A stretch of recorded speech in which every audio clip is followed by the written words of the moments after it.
Shalom Bapak Ibu Saudara sekalian yang kasih dalam Tuhan. Mari kita awali hari ini dengan datang kepada Tuhan dan mari kita merenungkan firman-Nya. Kita berdoa. Bapa yang baik, terima kasih untuk anugerah-Mu yang telah menjadi kuat kami di dalam kami menjalani hidup ini. Sejenak kami hendak berteduh dalam naungan sabda-Mu. Kiranya sapaan-Mu yang lembut meneguhkan langkah iman kami. Dalam Kristus kami berdoa. Amin. Saudara sekalian, perenungan kita pada hari ini terambil di dalam Injil Lukas pasal 24 ayat 50 sampai dengan ayat yang ke-53. Demikian firman Tuhan. Lalu Yesus membawa mereka keluar kota sampai dekat Betania. Di situ ia mengangkat tangannya dan memberkati mereka. Dan ketika ia datang memberkati mereka, ia berpisah dari mereka dan terangkat ke surga. Mereka sujud menyembah kepadanya. Lalu mereka pulang ke Yerusalem dengan sangat bersukacita. Mereka senantiasa berada di dalam bait Allah dan memuliakan Allah. Sampai di sini kita membaca firman Tuhan. Saudara, Natal kita peringati sebagai kelahiran Yesus. Jumat Agung sebagai peringatan akan kematian Yesus. Dan Paskah kita mengenangnya sebagai kebangkitan Yesus. Lalu bagaimana dengan kenaikan Yesus?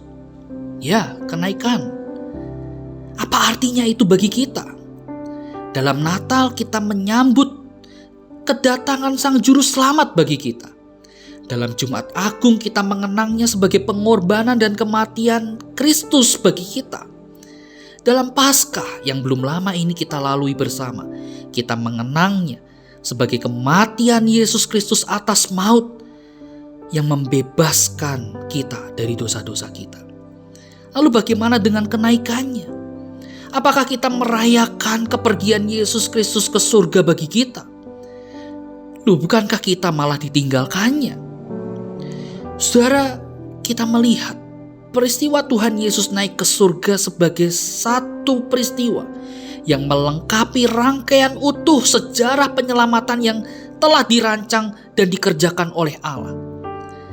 Menyimak saudara seluruh kisah atau kejadian yang dicatat di dalam Alkitab, baik dari perjanjian lama maupun perjanjian baru, kita bisa melihat dengan jelas, kita bisa menemukan sejarah penebusan itu yang dirancang dengan sempurna oleh Allah.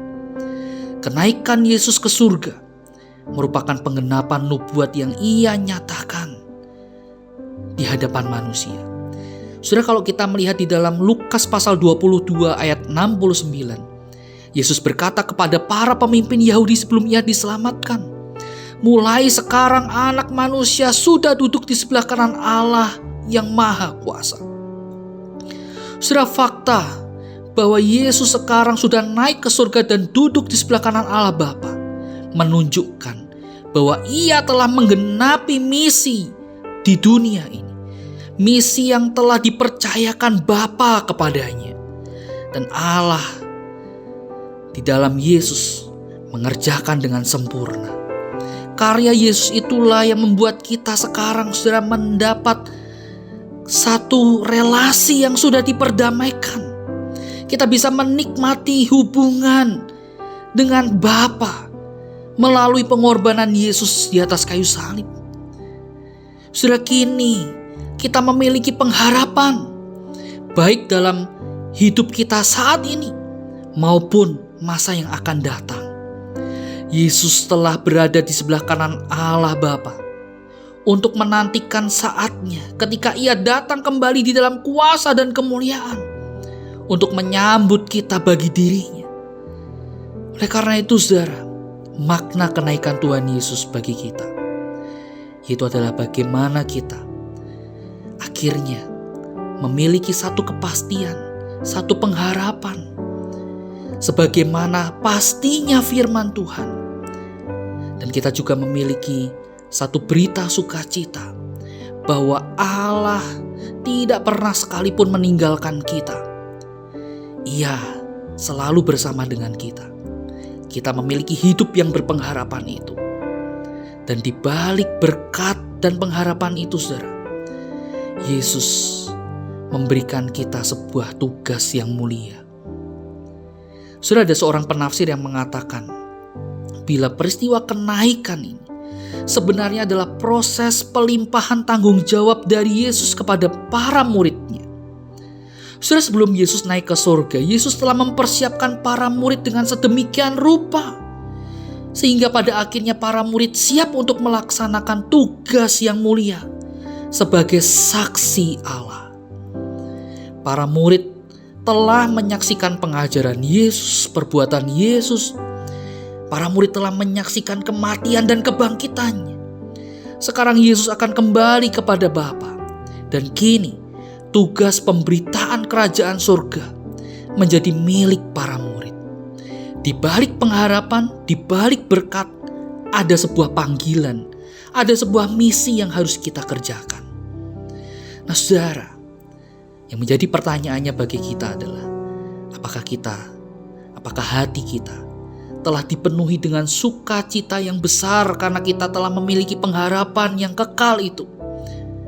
Dan yang kedua, apakah di dalam kehidupan kita, di dalam pengharapan itu, kita mau melaksanakan misi Kristus, misi yang telah Ia percayakan bagi kita, untuk kita memberitakan berita pertobatan, berita pengampunan, berita Injil itu kepada sesama kita.